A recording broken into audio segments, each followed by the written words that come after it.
I think we're ready to start the event right now. Thank you all for coming here on Valentine's Day, of all days. Dr. Cornel West once said that justice is what love looks like in public. So thanks for being here to celebrate and support this very important aspect of love. UCSB Students for Justice in Palestine is glad to host Taher Herzallah, Professor William Robinson, to discuss the legal implications and indictments of the Irvine 11 ruling, criminalization of Palestinian activism, and consequences of student activism in general. Taher was one of the Irvine 11 students who was charged with interruption and conspiracy to interrupt. He will talk about the events that led to the Irvine 11 case, the campaign against him, and how the Irvine 11 are moving forward. Dr. William Robinson, professor of sociology here at UCSB, was the focus of a silencing campaign by national pro-Israeli groups on account of his public statements against the bombing of Gaza in 2008. He will talk about the broader campaign against Palestinian advocacy and its broader impact.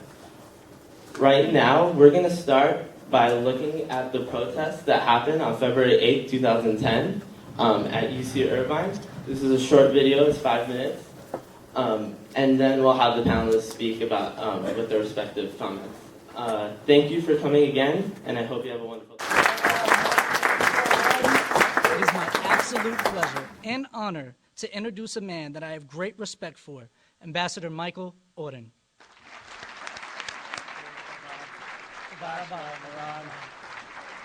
Thank you all. Thank you. Thank you all. Shalom. It is a great delight to be back at UCI. I spoke here about 5-6 years ago to a somewhat smaller gathering. It is a source of frustration that as a person who spent much of his life speaking Hebrew... Michael Auden! Propagating murder is not an expression of free speech! Shut up!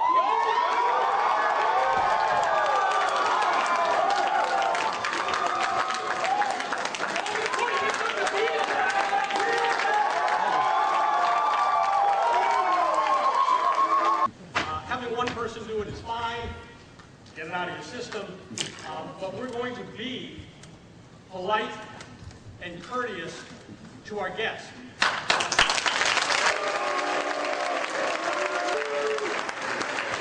So the Prime Minister shook his head ruefully and said, for some reason that I can't fathom, are you going to have a hard job? And then later I met the Foreign Minister of Israel. Those of you who know him.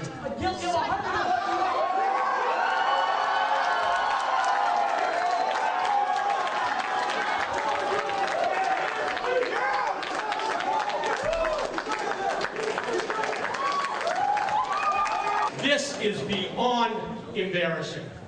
I have been a faculty member here for 26 years. I have been a faculty member here for 26 years. This is no way for our undergraduate students to behave. We have the opportunity to hear from a policymaker relevant to one of the most important issues facing this planet, and you are preventing not only yourself from hearing him, but hundreds of other people in this room and hundreds of other people in an overflow room. Shame on you. This is not an example of free speech. That those of you who are intent on disrupting this event, now that you've made your point, stand up and leave.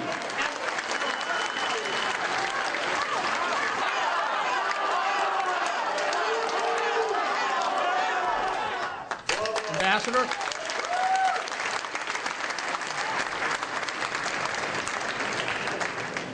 It's not London, it's not Jerusalem, but it's also not Tehran.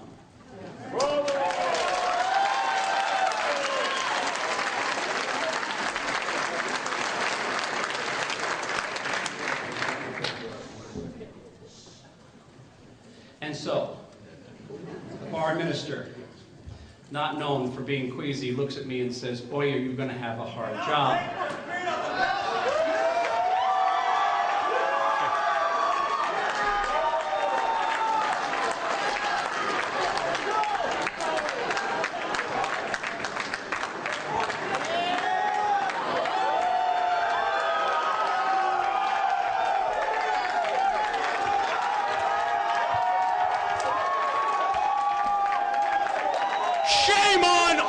you.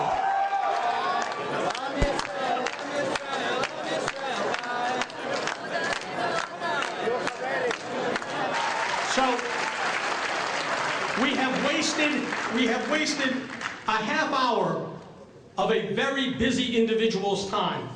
I hope that the consequence of disrupting this event will outweigh any drama that you may have in store as we hopefully have the ambassador finish his remarks, and hopefully we'll be able to squeeze some time for some of your important questions. And many of these founding mothers and fathers concluded that to be good Americans, it was their divinely ordained duty to help the old to get back to their promised land.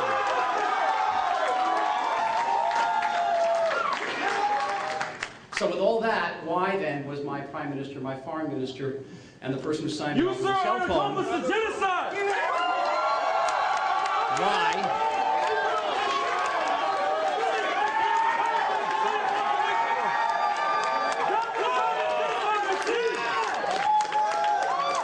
Elected and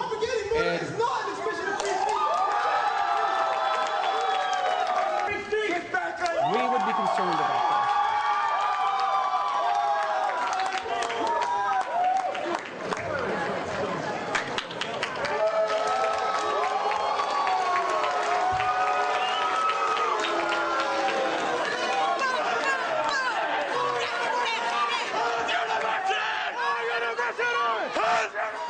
To drop out and waste your parents' money.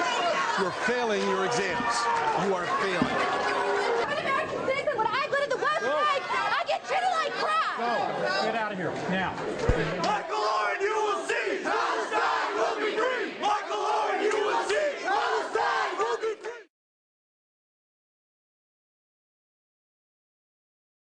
Well, thank you for coming again. I want to thank the UC Santa Barbara SJP for really putting on this event. Done an amazing job, and I really thank you for hosting us today. As you saw the video, by the way, I'm not sure how much time I have, so please kind of direct me.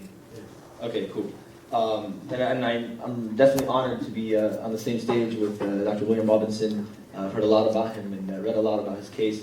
We were definitely supporting him throughout his case here at UC Santa Barbara. And we're very happy that he was successful, and his success in this case was just an example of how sometimes we tend to overestimate, I guess, the power of the Zionists and their ability to censor us and silence the Palestinian movement on campus. So I'm definitely going to talk about that today a little bit and just discuss the situation from my perspective as one of the Irvine 11 and what happened exactly. My friend and I, Osama, actually, he's here in the audience today, right here in the front. We were fortunate enough to go on a humanitarian aid convoy in 2009 after the Gaza massacre with George Galloway. I'm not sure if you guys heard of him. George Galloway, Viva Palestina. And we left around, I think it was early July. And we went to Gaza to see what the carnage was, and exactly how the Palestinian people had been affected by this massacre. I'm from Gaza.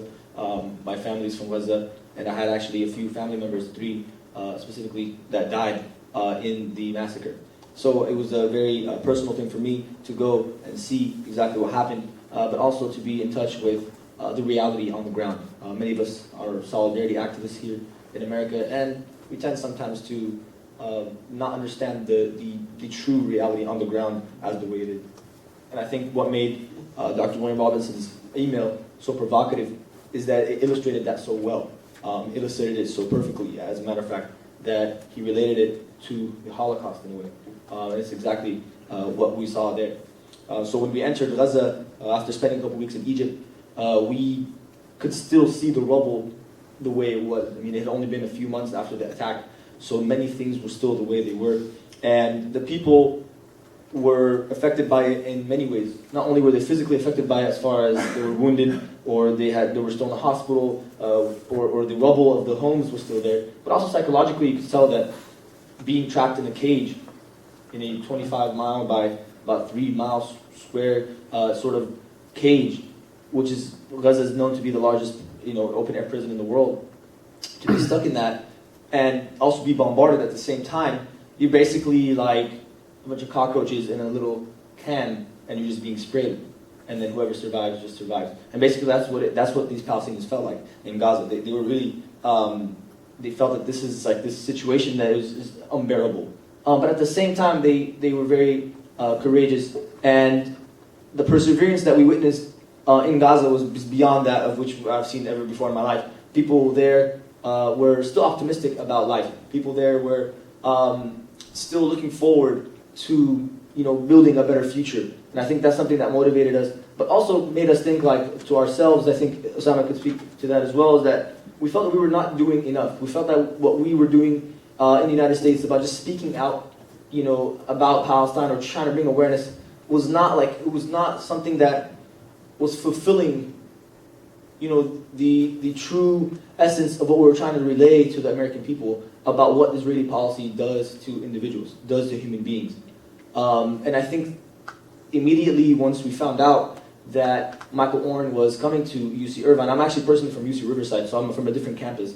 And from the Irvine 11, 3 of us were from UC Riverside, just in case you guys didn't know that already. And then 8 of them were from Irvine. And Riverside, we kind of get shut out a little bit just because it's called the Irvine 11, and nobody knows about Riverside. I'm here to tell you, Riverside was there.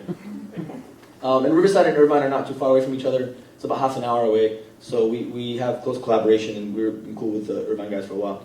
And so basically, we found out Michael Oren was coming, and we immediately understood. This is, by the way, Michael Oren came about 7 months after I had visited Gaza, and he came in February of 2010, February 8th, 2010, which was just a few days after the 1-year anniversary of the massacre in Gaza.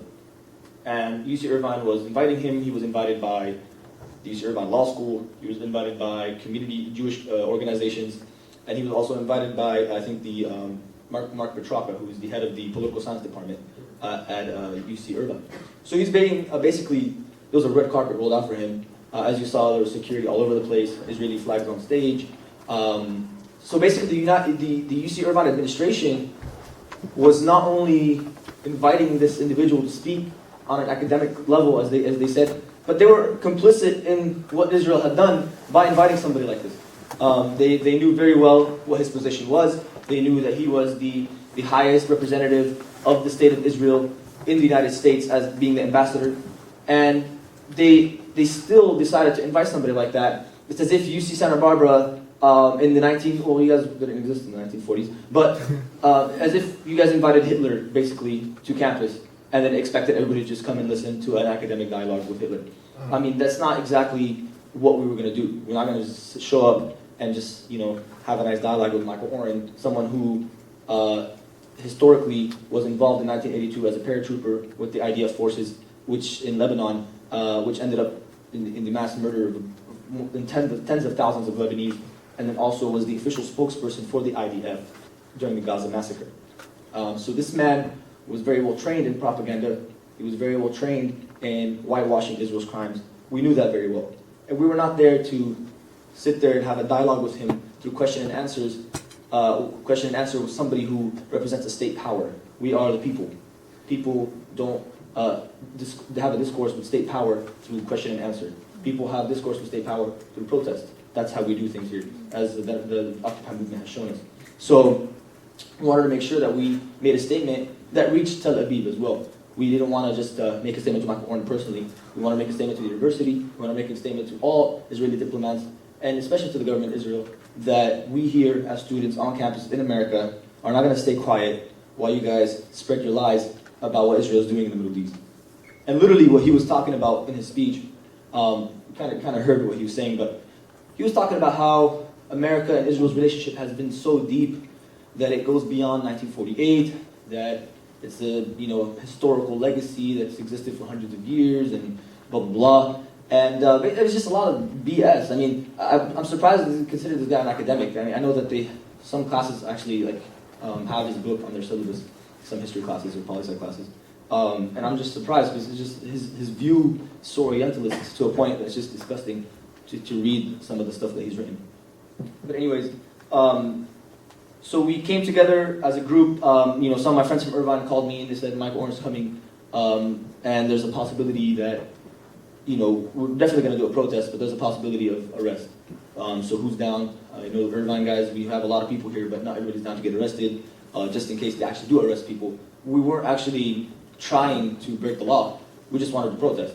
But we expected the police to react in a way that might be conducive to arrest. So we knew that was a possibility from the beginning. So I just called a couple guys from Riverside, and we ended up going to Irvine, met up with the guys there day of, and boom, hashed out like a quick plan of what we're going to do. And what we did actually was we wanted to be very organized, very well planned. The reason for that was because we didn't want anything, we didn't want the Palestinian voice in a way to be misrepresented. And what I mean by that is we didn't want people to just go up there and start like, cussing at Michael Oren. We wanted it to be a very direct message. We wanted it to be a very direct political message towards Michael Oren and to the audience and also to the UC Irvine administration about exactly what Israel is doing and why we are against it. So we actually had note cards, which is very unorthodox for protest. Each person had a note card that they read off of. I didn't read the note card, to be honest with you. I just felt like it was kind of dumb. So I just said what I had to say. I know most of us actually didn't even read. I don't know, did you? Kind of, yeah. Okay. And I know, like, if in the video, the guy with the red shirt, he read it literally like off the card. And we were okay with that. We wanted that to happen. And basically, the whole idea was to do what we had to do. Get the 10 guys. It was actually 10 guys that were supposed to that were down to get arrested. And they would protest, walk out of the room. Don't get in a fight with the cops or anything. Just don't resist. Just walk out. And then we'll see what would happen. So Osama actually was the litmus for us. We would see if he got arrested, then we knew that all the other guys would get arrested. So then we move on with our plan with the guys that were willing to get arrested. There was another group of people that were willing to do it if there was no chance of arrest or no threat of arrest. So once we realized Osama got arrested, we actually knew that we had to go to the group of guys that were willing to get arrested. And then that's how we did it, rapid fire kind of talk. And I'm sure the video didn't show all the 10 guys that protested, but basically we did a quick thing where it went, Osama went, I think, and like a minute later, literally, maybe even less, somebody else went up and protested him. And there are many reasons why we did it the way we did. Some people criticize the way of protest or the method of protest. But I have a couple things to say to that. And what I have to say to that is, basically, like I mentioned earlier, Michael Oren is a representative of a state power. Michael Oren is a trained propagandist. Michael Oren was directly involved in the Gaza massacre. We are students. We do what students do when they disagree with a policy or when they disagree with certain methods or what the university is doing. We protest. And that is something very normal. We've actually participated and been engaged in protests before that were much more like this. I consider this protest pretty tame compared to other protests that we've done before, where we literally walked into lecture halls, pulled students out of lecture, and just stopped the whole lecture. We've done that before for fee hikes and stuff. And nobody got arrested, nobody got academic sanctions, everything is all nice and dandy. Even administration patted us on the back, saying good job. But in this case, because it was the Israeli ambassador, and because the Jewish community in Irvine supports the UC Irvine campus financially, in donations and in many other ways, the situation was much more sensitive. And they did not want to sort of jeopardize, I guess, that relationship that they had, especially the administration, that they had with those community members that were funding the university. And also because, of course, when it comes to Israel, you're not supposed to talk about the way things are. You're not supposed to talk about the status quo and challenge it.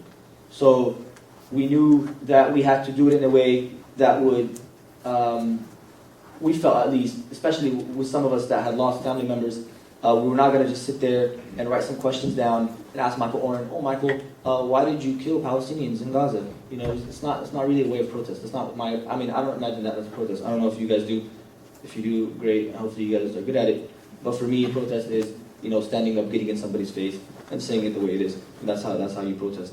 So we actually took the University of Chicago's style of protest when we were considering what kind of protest would we do. We watched some videos, and the University of Chicago had actually protested Ehud Olmert just a year before, 2009, when he had come to their campus.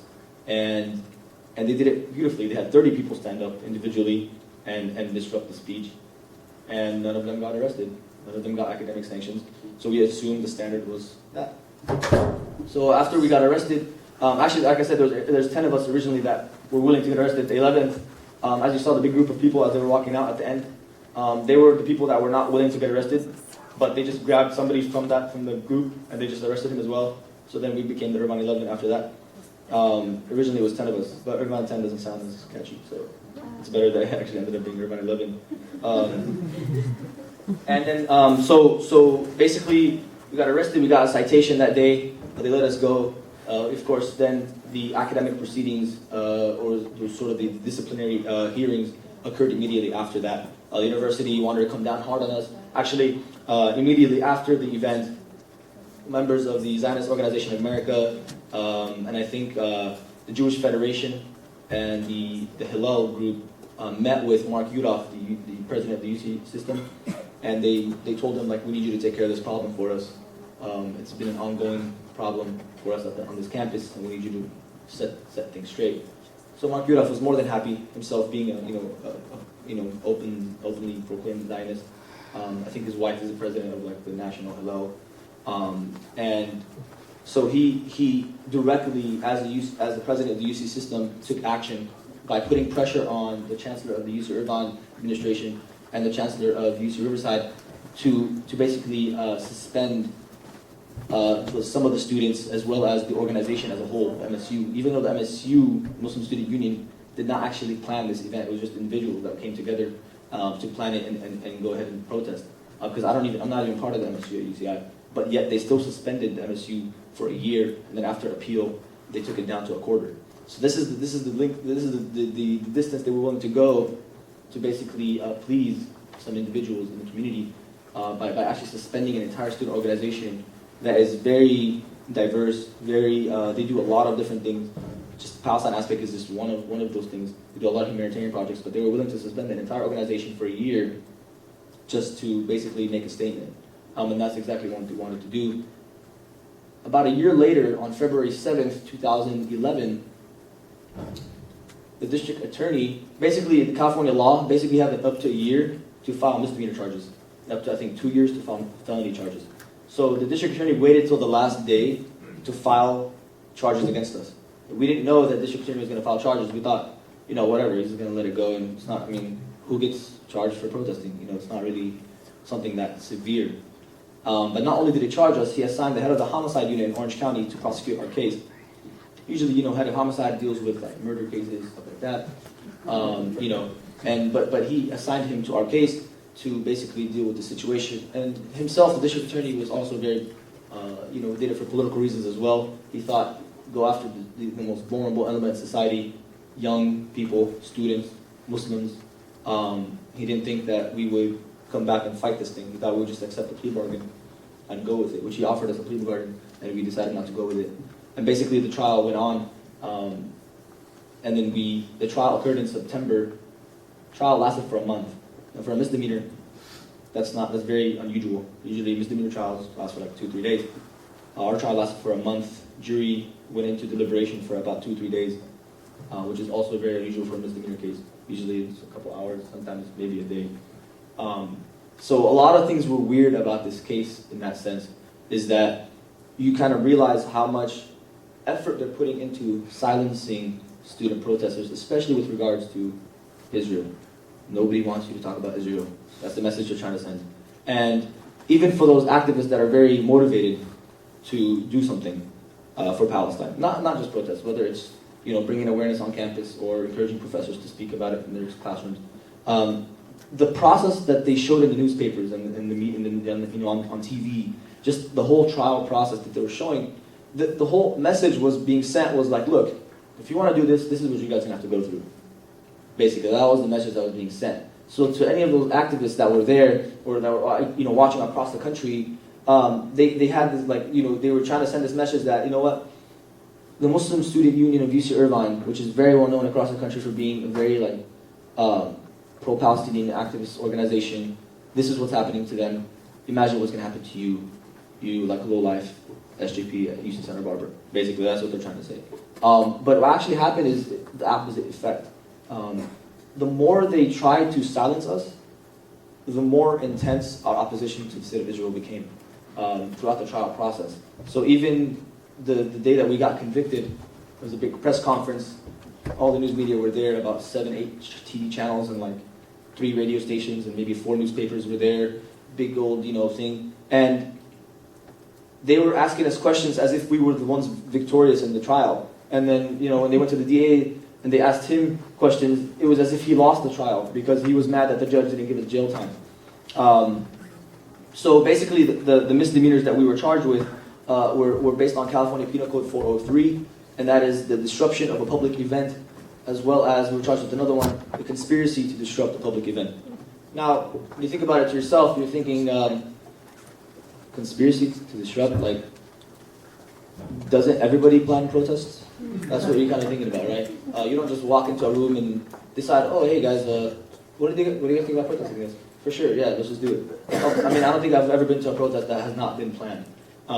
So we planned the protest, yes, we planned the protest. We're not, that's not what we're denying. We didn't plead not guilty because of that. No, yes, we did plan a protest, and yes, we did protest. But we didn't think it was illegal, and we still don't think it's illegal. And that's why we're in the appeals process right now. But basically, they charged us with those things, and the district attorney, of course, he brought up evidence. They subpoenaed our emails. Basically, they subpoenaed Google and Yahoo, and they got like thousands and thousands of documents, emails from like a certain segment of time to another certain segment of time. And I think the amount of pages that they had was like something about 20,000 or something like that. Just for some ridiculous amount of pages that they had done, they had subpoenaed. And they also issued a grand jury subpoena. Not on us, but on other people that were there that day. Now, grand jury subpoenas, those are usually issued by the district attorney or by the federal judges when they want to basically charge you with a felony, or they're trying to get you on terrorist charges or something like that. I mean, that's how serious a grand jury is. The grand jury is like basically like a loophole in the legal system. I mean, you use that to basically, what they do in a grand jury is they get somebody and they bring you to the sort of the stand without a lawyer. This is not a trial, by the way. This is just, they bring you, they choose a jury from their own selection, the district attorney does, and then he just asks you questions, and you have to answer you under oath. So you can't lie about anything. So this is like they're forcing people to give up information about us, and that's what they did to random people in MSU that had nothing to do with the case. And that's what they used as evidence against us in the trial. Basically, they were able to convince the jury that we substantially disrupted the event and that was illegal. So therefore, what these kids did was illegal. Of course, Orange County, I'm not sure if you guys are familiar with it, it's called Red County. People there usually a little bit higher on the economic scale. You have mostly older white people. Basically, that was sort of the segment of population that we were dealing with as far as the jury goes. So it has nothing to do with the law. It has a lot to do with what you look like, and basically it's a show. It's not really anything to do with exactly how the law works. They just look at you, if you think you're innocent, they look innocent, whatever, they let you go. And that's a lot of jurors had their minds set up before they even walked into that room. Some jurors even said, like, if you guys are here, if police arrested you, you obviously did something wrong. So they didn't even take into consideration what the evidence was, like what the situation was, why we did what we did. People just assumed that we were guilty of something. So they just convicted. And after 2 days, they convicted us. And we faced up to a year in prison. Because misdemeanors, you could face up to 6 months on each of them.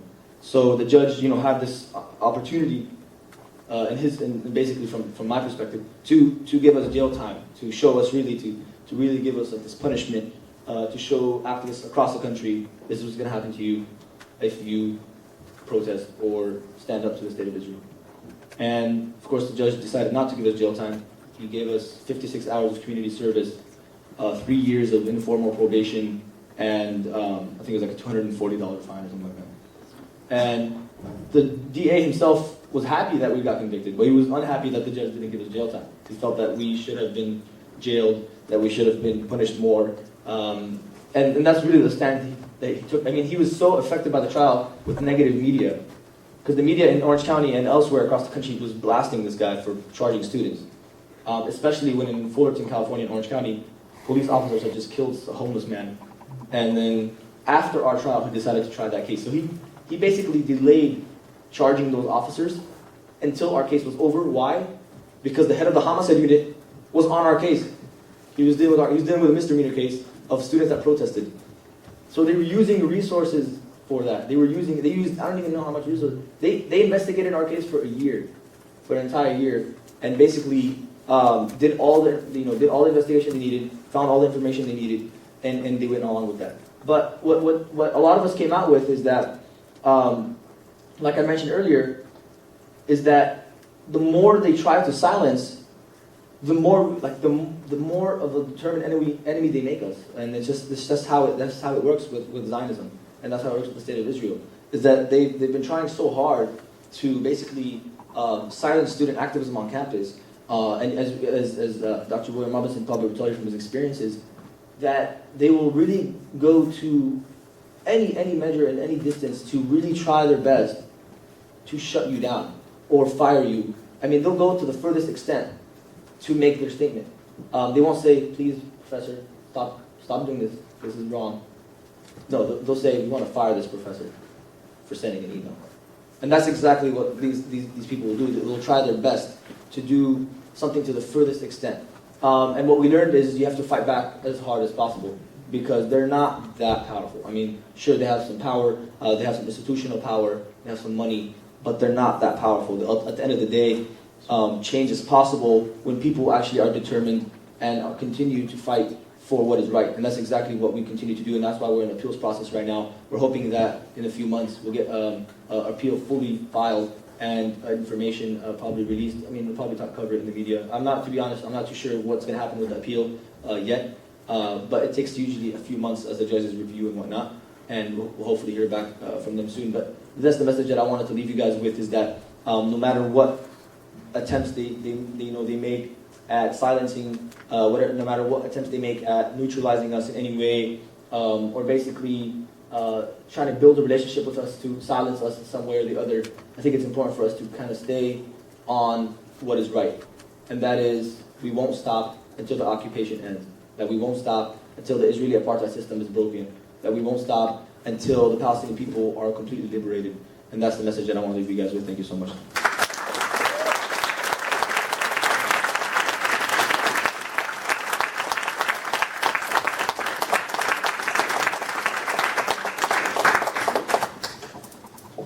Good evening to everyone. I want to thank the Students for Justice in Palestine for organizing this event and for inviting me, and the MCC for making these facilities available. And I want to say that it's a tremendous honor to be able to share this platform with a member of the Irvine 11 and another one here in the audience. As you know, I was the subject of a vicious and punitive campaign of slander and academic repression here at UCSB in the winter and the spring of 2009. The Israel lobby mobilized full force to try and run me from the university, engaged in intimidation, harassment, really a McCarthyist witch hunt. So much so that the president of the Anti-Defamation League flew in specially to Santa Barbara to meet here with members of the faculty, with deans, and with someone that he believed was the chancellor of the university to demand that I be run from the university. And as well, wealthy Jewish donors here and throughout California came on campus, met with the chancellor, and engaged in financial blackmail, saying that they would suspend their donations to the university if I was not punished. I received hundreds of hate mails and violent threats. And here's the thing, the administration here at UCSB sat by idly and watched as my academic freedoms and my rights were trampled on. And worse, university representatives engaged in all kinds of procedural violations and irregularities throughout this 6 months. And worse still, some university officials engaged in blatant conflicts of interest. They violated confidentiality. They were on the inside examining my case and met on the outside with members of Hillel, of the Wiesenthal Center, of other pro-Israeli organizations in Santa Barbara to coordinate this attack against me. I can mention names, and I certainly will be happy to if you ask that in question and answer time. And so what was my crime? Well, I denounced the Israeli massacre in Gaza in late 2008, early 2009. The attacks against me were highly orchestrated and funded and coordinated worldwide. And the idea was to target and harass and silence critics of Israel and simply pick one target, such as the Irvine 11 or such as myself. Critics of Israeli colonialism, of apartheid, critics of Israel's disregard for international law, critics of Israel's war crime, and of its ethnic cleansing. In late 2008, the American-Israeli Public Affairs Committee, if you're not familiar with this organization, it is the nucleus of the single most powerful political lobby in the United States, the Israel lobby. This organization announced that it would begin in 2009 to target big state universities, and especially it would target the University of California because we have the most really strong activism throughout the University of California system. And I simply was the first victim in 2009 of this new campaign of the Israel lobby. Then they moved on to others, including the UCI 11. I want to do three things tonight. I want to touch on three topics in this presentation because there's a structural story here, and this is linked in turn to a political story, which in turn is linked to the case of the UCI 11. So I want to first talk about the larger context, which is really the globalization of the Middle East and of the Arab Spring going on now, and that has fundamentally changed the social structure and the political economy of Israel and Israel's colonial project and the Israeli-Palestinian conflict. Then secondly, I want to talk about how Israel has been losing the battle for legitimacy worldwide. And third, I want to conclude by talking about an escalation of Israeli attacks on its critics, including the repression of students, of student activists such as the Irvine 11, and professors and members of the public who speak out against Israeli crimes.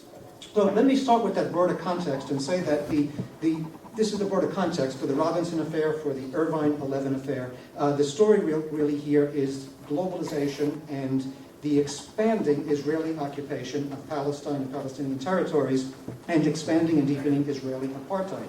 You might remember that from 1990 to 2011 has been a period, the last 12 years, has been a period of the rapid globalization of the Middle East.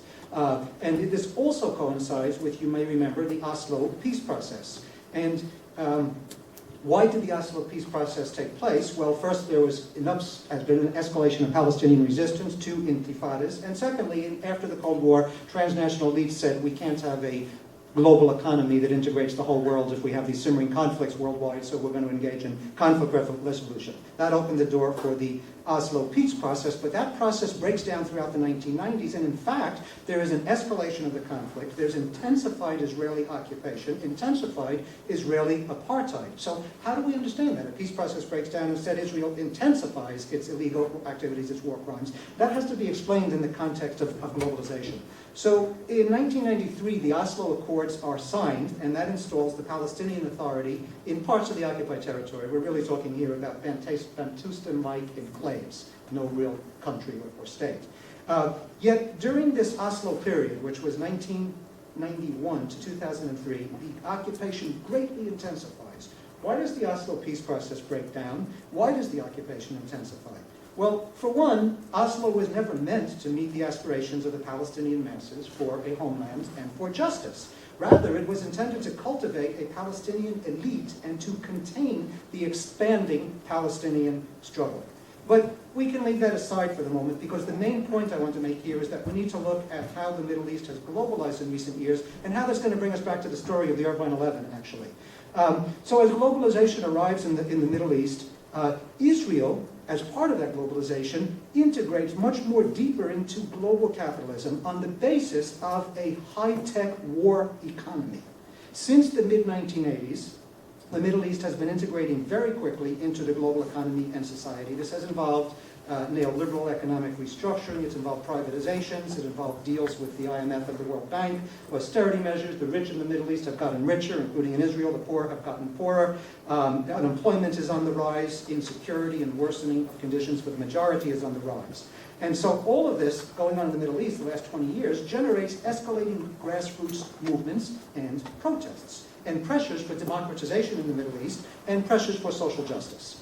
And so these pressures includes the intensification of Palestinian resistance and the 2 intifadas, but it later, in the last year, explodes into the Arab Spring. And this is the underlying structural backdrop to what's going on now and to the current conjuncture of Palestine, Israel, and that conflict. And what specifically takes place is that globalization transforms the Israeli economy. In the 1980s and the 1990s, the Israeli economy moves from a traditional economy based on domestic industry and agricultural exports to an economy based on computer and information technology, a high-tech telecommunications, web technology economy. Tel Aviv and Haifa become Middle Eastern outposts to Silicon Valley. By 2000, this type of technology accounts for 15% of Israel's GDP and 1/2 of its exports, this high-tech economy.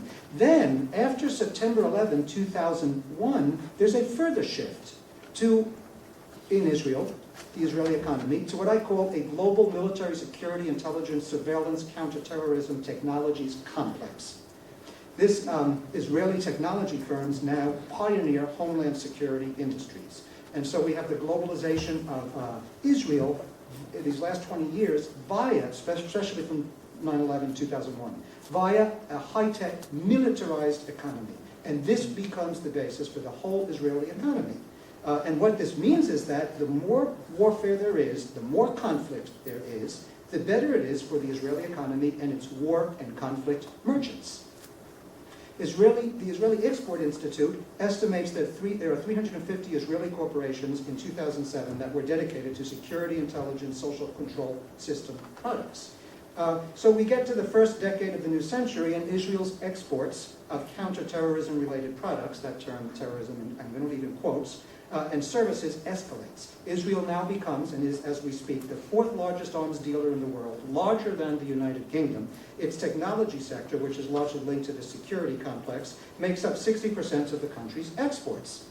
So the Israeli economy feeds off of local, regional, and global violence, conflicts, and inequalities. Its largest corporations now sponsor war and conflict, just as the U.S. does. So the U.S. invades Iraq and looks for other places to intervene, in part because of geopolitical reasons, and in part because it's an unbelievably profitable enterprise. At the time when the global economy is in crisis, you militarize accumulation. That's what the U.S. state has done, and parallel, this is the backdrop to the militarization of the Israeli economy and all of the interests embedded in that militarization in that conflict. So the key point here is that globalization, the parallel to this then, globalization converts the Palestinians into surplus humanity. Until the 1990s, Palestinian migrant cheap labor from the occupied territories supplied labor to Israel. Then in the 1990s, there's a major influx of Jewish settlers, especially 1 million Russian Jews who are, after the Cold War, displaced from neoliberalism and globalization in Russia. They go to Israel, and also transnational immigrants from elsewhere are brought in. And this eliminates the need for Palestinian cheap labor. So Palestinians move from being cheap labor inside the Israeli economy, as it's becoming militarized now, to becoming surplus population.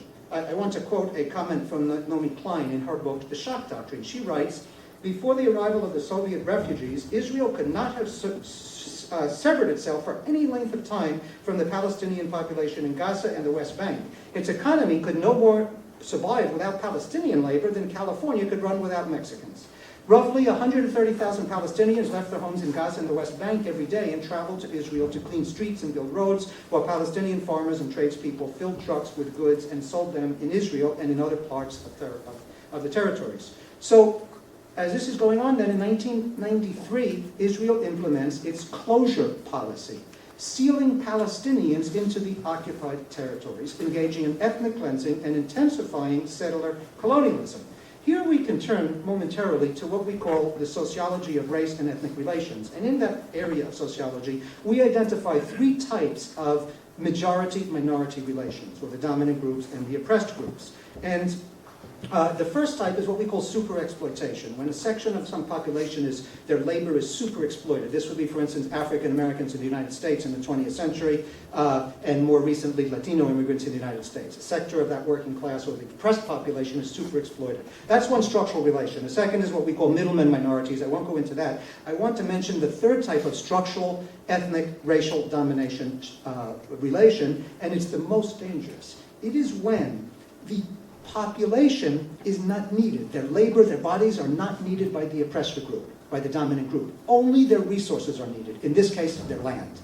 And when you're in that situation, you become subject to genocide, which is why Native Americans, Indians in North America, were subject to genocide. Their land was needed by settlers over this 500-year period of conquest, but not their bodies. And now the Palestinians, when they become surplus labor, move into the exact same situation. So the UN Convention of 1948 describes genocide as acts committed with the intent to destroy in whole or in part a national, ethnic, racial, or religious group. And so we need to ask if we're moving towards pre-genocidal activities in Israel-Palestine. In Palestine we have, as already been mentioned, militarized control of the occupied territories, which have become open-air concentration camps, the equivalent in the United States of the prison industrial complex. A system of total apartheid. Bishop, Nobel laureate Bishop Tutu arrives from South Africa to Israel, gets on the ground, looks around, and says, this is worse than we ever had during apartheid in South Africa. Now, let's link this structural analysis to political analysis. Why is Israel so bent on extending its occupation and on deepening this conflict? Well, once again, I want to quote Naomi Klein. She writes, the rapid expansion of the high-tech security economy created a powerful appetite inside Israel's wealthy and most powerful sectors for abandoning peace in favor of fighting a continuing and continuously expanding war on terror, in quotes, as well as a clear strategy to reframe its conflict with the Palestinians, not as a battle against a nationalist movement with specific goals for land and rights, but rather as part of the global war on terror, one against illogical, fanatical forces bent only on destruction. So we now have powerful elites depending on endless war for accumulation, for profits, and for power, and they have to find a way to legitimate that. By the way, the Pentagon has already declared, because there's the parallel between U.S. seeking war in order to accumulate and make profits, and Israel seeking continued expansion and aggression against Palestinians for the same reason. The Pentagon has already said we are now engaged in a long war, its own words, which will last 50 to 80 years. And now they're beating the drums of war against Iran.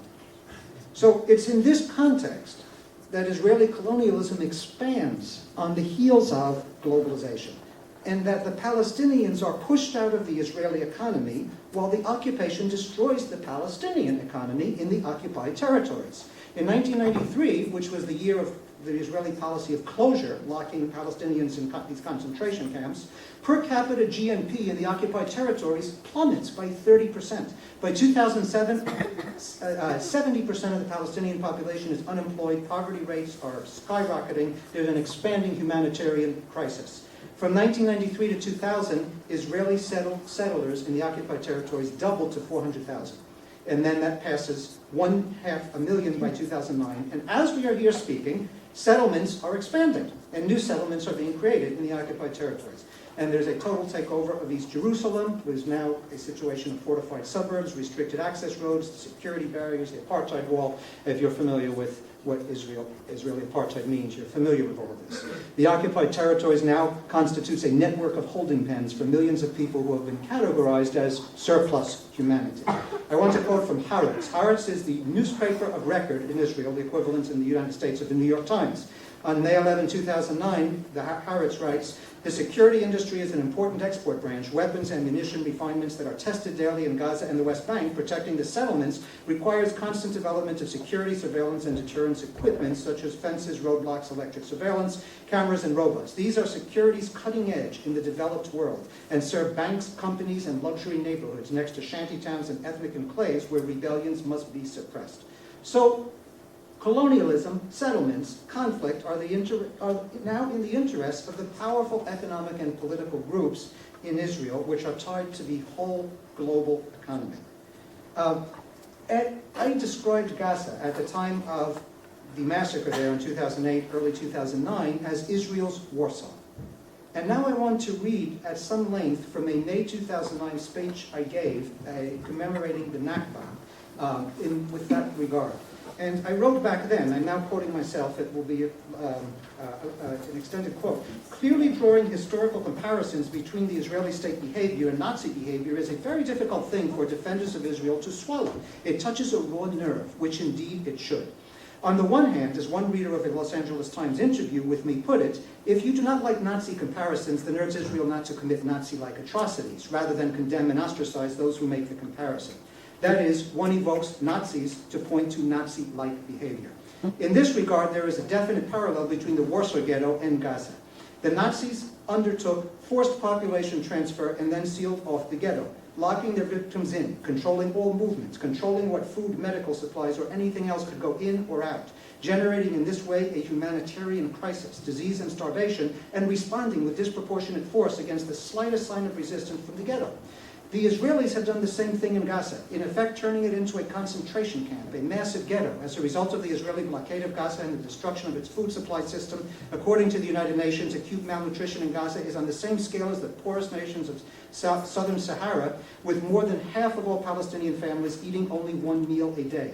On the other hand, quite evidently, the comparison between Nazi atrocities against Jews in World War II and Israeli atrocities against Palestinians in the present is not intended to suggest the latter replicates the former. The differences are numerous. No two historical events or processes are ever identical. Drawing analogies or comparisons between historical and contemporary events or processes is not intended to suggest they are identical. Rather, such comparisons are a pedagogical tool meant to uncover patterns of human conduct, or better put, misconduct, that may manifest themselves in a variety of historical circumstances. Zionists and defenders of the Israeli state take great offense at any analogy between the Nazis and Israeli state actions, in part because the Jewish Holocaust is used by the Israeli state and the Zionist political project as a mechanism of legitimation, so that to draw such analogies is to undermine Israel's legitimating discourse.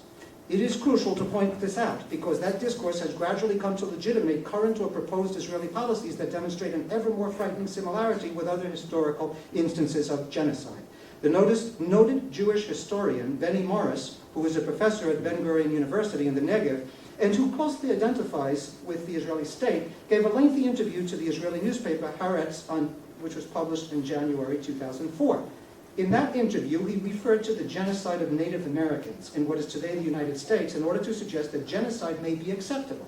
He said, and now I quote him, "Even the great American democracy could not have been created without the annihilation of the Indians. There are cases in which the overall final good justifies harsh and cruel acts that are committed in the course of history."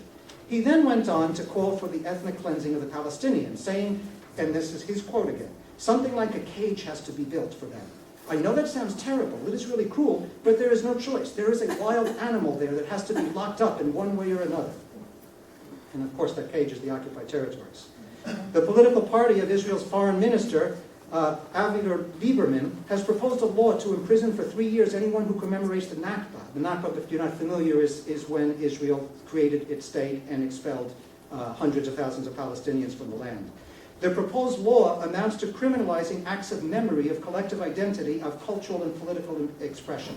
Now imagine criminalizing black commemoration of slavery, or Indian commemoration of genocide in the Americas, or Jewish commemoration of the Holocaust. Lieberman has described Israeli Arabs as, quote, and this is his own words, "a dangerous fifth column," and has proposed that they be removed. Such a racist project of population transfer is all too similar to other historical and contemporary instances of ethnic cleansing and genocide, including the Nazi experience. Yet polls show that a solid majority of Israelis, 60%, now favor such forced relocation. This is a warning bell that a population who suffered the nightmare of Nazi extermination is now itself embracing fascist proposals. The capacity to commit the atrocities associated with the Nazi Holocaust is within us all. Therefore, condemnation of oppression and domination cannot be selective. Either we condemn it in every instance, or we lose the moral authority to condemn it in any instance.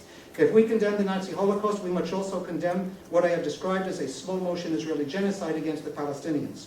That these two events are not identical is irrelevant to the pedagogical purpose of the analogy or to the moral imperative that adheres to that comparison.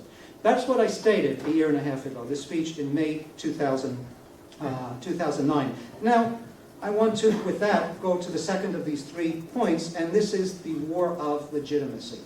Israel, let us remember, is the fifth most powerful military machine in the world. It is the recipient of $3 to $4 billion in U.S. military and other forms of aid every year. There is no war between the Israelis and the Palestinians. Militarily, the latter, the Palestinians, are a near defenseless population, a tiny David. But there is another war that Israel is waging worldwide, the war to legitimate its colonial apartheid project in the eyes of the world. However, it's losing that war. In the wake of the 2006 invasion of Lebanon, the 2008, early 9 massacre in Gaza, the extension of the occupation, the spread of the global solidarity movement with Palestinians, including the boycott, divestment, sanctions movement, and the freedom flotillas, and the increased awareness by the world of the reality of colonialism and apartheid. In the face of all of this, Israel has been losing the battle for legitimacy. The UN Rapporteur for Human Rights in the Occupied Territories, our very own here on campus, Professor Richard Falk, he has analyzed that although Palestinians have the right to resist under international law, the Palestinian strategy itself changed to engaging in this legitimacy war with Israel. And Professor Falk writes, Israeli think tanks have described the global justice movement that is associated with solidarity with the Palestinians as a greater threat to Israel than Palestinian violence, and has even castigated evoking international law as a dangerous form of, quote, lawfare. The Israeli government and Zionist organizations around the world have joined in the battle through a massive investment in public relations activities that includes propaganda efforts to discredit what it sometimes calls the Durban approach. The Durban approach refers to boycotts, divestment, sanctions, which was the global strategy against apartheid in South Africa. So how has Israel then responded to this erosion of its legitimacy? Well, with escalating campaigns against critics of its policies and critics of its crimes. I want to emphasize a specific, especially vile Israeli tactic, the so-called new anti-Semitism, because it is so integral to this legitimacy war. And I'm going to tie this legitimacy war to the Irvine 11 and the punishment that they are suffering by the US state. But this so-called new anti-Semitism is integral to this legitimacy war. And there is this farce of the new anti-Semitism. Now let me clarify that there is the same old anti-Semitism that is centuries old, that is millennia old, that goes back to the unstable economic role that Jews historically played in the European feudal economy, and also to the role of Jews in that economy and in the subsequent European capitalist economy as scapegoats. However, today, in the US, Jews don't face the historical structural marginality and are the most successful ethnic group in the United States. We still have the ideology of hate around anti-Semitic hate. If you criticize Israeli policies, you're anti-Semitic. And it's a vicious political ploy intended to deflect criticism of the Israeli state policies and practices, and it should be exposed and denounced as such. Former US President Jimmy Carter goes to the occupied territories, denounces what he sees, says there needs to be a settlement, this can't continue. He's anti-Semitic. Mary Robinson, the former Prime Minister of Ireland and the former head of the United Nations Human Rights Commission, denounces Israeli policies, she's anti-Semitic. Bishop Desmond Tutu from South Africa says what I see here is worse than South Africa, he's anti-Semitic. I denounce the massacre in Gaza, I'm anti-Semitic. I want to actually quote from my commentary on that massacre in Gaza that triggered the campaign against me, launched in January of 2009. The Israeli army is the fifth most potent military machine in the world, and one that is backed by a propaganda machine that rivals and may well surpass that of the US. A machine that dares to make the ludicrous and obnoxious claim that opposition to the policies and practices of the Israeli state is anti-Semitism. It should be no surprise that a state founded on the negation of a people was one of the principal backers of the apartheid South African state, not to mention of the Latin American military dictatorships until those regimes collapsed under mass protest. And today arms, trains, and advises military and paramilitary forces in Colombia, one of the world's worst human rights violators. I want to mention one example of how this tactic of charging people with anti-Semitism when they criticize Israel, how it works so well to censor people, to deflect attention from Israeli crimes, and to have people self-censor themselves. And this is a very revealing example. The president of Honduras, Manuel Zelaya, democratically elected president, was overthrown in a bloody military coup in June of 2009. And right away, Israel sent in commandos to Honduras to prop up the military dictatorship that took over when President Zelaya, this democratically elected president, was overthrown. And so this was criminal. Israel went to prop up a dictatorship. It went to train Honduran death squads to kill people who were opposing that coup d'etat. So Manuel Zelaya, the deposed president, denounced that. He said, why is Israel doing these war crimes? Shame on Israel. I'm denouncing this. Immediately, Abraham Foxman, the head of the Anti-Defamation League, gets on the air, because whenever he says something, it goes on all the media. He gets on the air on CNN, and he says, the deposed president in Honduras is anti-Semitic. And so immediately, the deposed president in Honduras gets before the world's television cameras, and he says, I'm so sorry, I actually really like Jews, they're nice people, we have them here, so forth and so on, goes on for about a half hour, 45 minutes. No one's now talking about Israeli criminal activity. It's training death squads to kill people who oppose a coup d'etat. And so that's exactly how this tactic is meant to work. It is meant to deflect attention and have a chilling effect on criticism of Israeli crimes. And that's why I said it's a farce. It has nothing to do with anti-Semitism. Now, this leads to the third and final point I want to mention tonight, and that is repression of free speech, of student activism, and of academic freedom on our campuses and in the larger society. So, what does the Israeli state do if neither the truth nor justice are on its side? And if it's losing the battle for legitimacy? Well, then, it jettisons both. It jettisons the truth, it jettisons justice, and its lobby in the United States turns to repressive, even totalitarian behavior. In early 2009, the director of the AIPAC, the organization I mentioned earlier, that organization which is really the nucleus of the Israel lobby, which is the most powerful lobby in the United States, the director, Howard Korn, acknowledged this erosion of Israel's legitimacy, and he opened up the AIPAC annual convention with a warning. And this is his quote. There is a huge and growing international campaign against the policies of Israel. No longer is this campaign confined to the ravings of the political far left or far right, he said, but increasingly it is entering the American mainstream. And it's in that context, then, that the Israel lobby decides to target U.S. universities in late 2008. And the Anti-Defamation League announces that it would start targeting the big state universities, beginning with the University of California. By the way, don't get fooled by the name Anti-Defamation League. This is an organization that started out on a very good footing 60-some years in the aftermath of World War II to fight anti-Semitism, and has simply become a mouthpiece for Israel policies.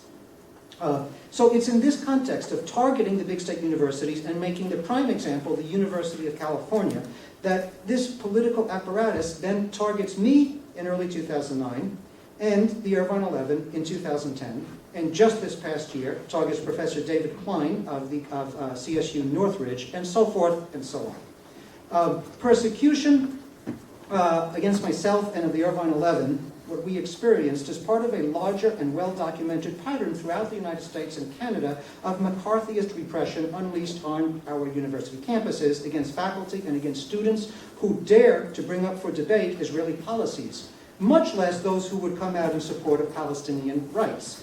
I highly recommend to you, read an article which you can get online. It's a brief article, was published in 2009, and it is in the journal Tikkun. It is titled The Trial of Israel's Campus Critics. It's written by two professors from UC Irvine, David Thiel Goldberg and Sari Magdisi.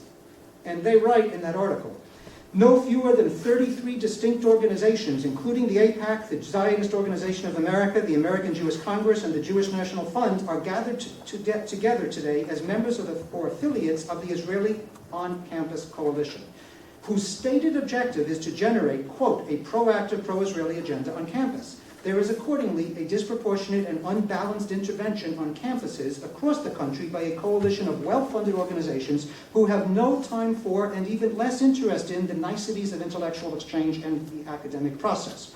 Professors Goldberg and Magdisi go on to note, scholars whose work is critical of Israeli policies have been denied jobs, denied tenure, and in general have their lives made difficult, not because of academic criteria, but because of political interference. They note major incidents at Columbia University, Bernard College, Yale University, Wayne State University, DePaul University, UCLA, and UCSB, and elsewhere. They observe how this apparatus systematically uses disinformation and misinformation, blatant fabrications, character assassinations, and a whole host of tactics. And the objective of this apparatus is not to engage in rational dialogue based on an exchange of ideas and the search for the truth.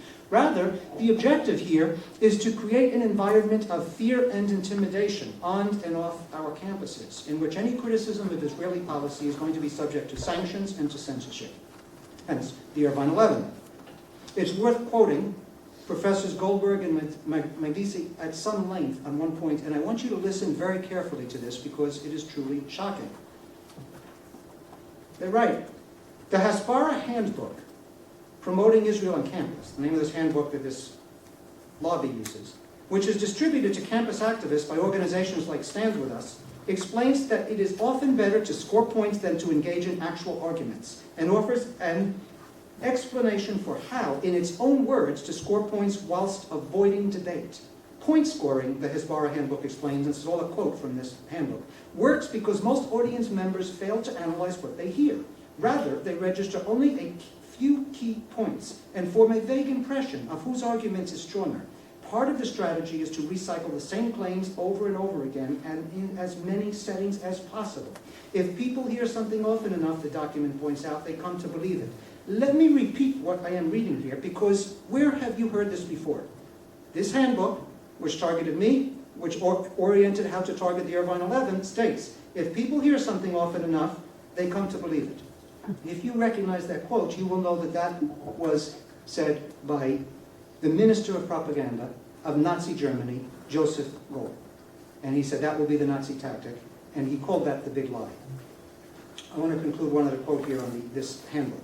The Hasbara handbook offers several other propaganda devices, all of which can be seen vividly at play in the coverage of the UCLA Gaza panel, that's when they went after people at UCLA, and other similar events, including again the Robinson Affair, creating, then a quote from that handbook, creating negative connotations by name-calling is done to try to get the audience to reject a person or idea on the basis of negative associations, without allowing a real examination of that person or idea. That's in the quote of the handbook.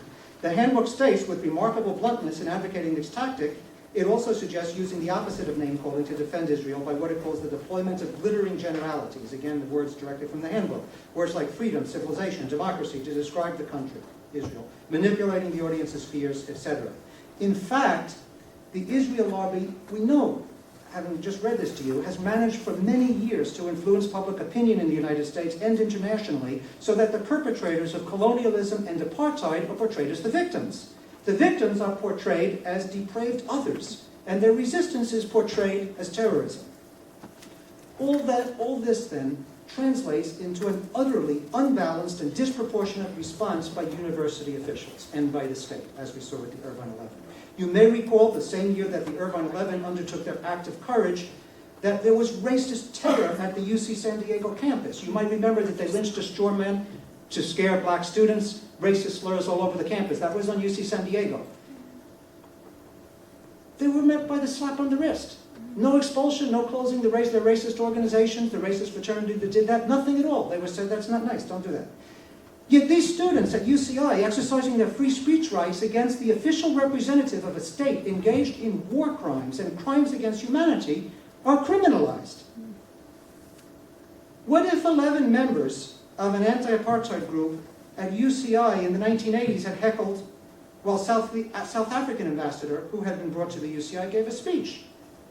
It would have been judged, and rightly so, a courageous act in the name of justice. What if a Palestinian ambassador had given a speech at UCI and pro-Israeli students peacefully heckled him and then peacefully departed? Would they have faced arrest and expulsion and criminalization? Does anyone think I would have faced charges here at UCSB if I had introduced into my course reading material that was pro-Israeli and a Palestinian student protested that? As I conclude, I want to cite the famed Israeli historian, Ilan Pappé. He wrote just a few days ago, on February 9, in the Electronic Intifada. Now I'll conclude with this quote. If we had a wish list for 2012, as Palestinians and friends of Palestine, one of the top items ought to be our hope that we can translate this dramatic shift in recent years in world public opinion into political action against Israeli policies on the ground. We know why this has not yet materialized. The political, intellectual, and cultural elites of the West cower whenever they contemplate acting according to their own consciences, as well as the wishes of their societies. And governments and institutions cave in under intimidation from Israel and pro-Zionist Jewish organizations. I do not wish to underestimate the task ahead of us. Only recently did we learn how much money it is channeling into this machinery of intimidation, whose sole purpose is to silence criticism of Israel. Last year, the Jewish Federation of North America and the Jewish Council for Public Affairs, leading pro-Israeli lobby groups, allocated $6 million to be spent over 3 years to fight boycott, divestment, sanctions campaigns and to smear the Palestine solidarity movement. This is not the only such initiative underway. But are these forces as powerful as they seem to be in the eyes of very respectable institutions such as universities, community centers, churches, media outlets, and of course politicians? What you learn is that once you cower, you become prey to continued and relentless bashing until you sing the Israeli national anthem. If once you do not cave in, you discover that as time goes by, the ability of Zionist lobbies to intimidation around the world to affect you gradually diminishes. This long road to redeeming all of us who want to see justice begins by asking academics, journalists, and politicians in the West to show a modicum of steadfastness and courage in the face of those who want to intimidate us. Their bark is far fiercer than their bite. So let me conclude then by saying that the Irvine 11 did indeed show that modicum of steadfastness and courage. These brave young people who were not afraid, they were not afraid to speak out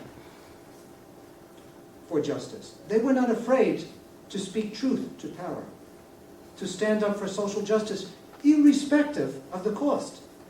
They followed the ethical compass, even though they faced the wrath of the powerful on our campuses, in the larger society, and worldwide. And for that, they deserve our admiration, our appreciation, our thanks, and our solidarity. Thank you.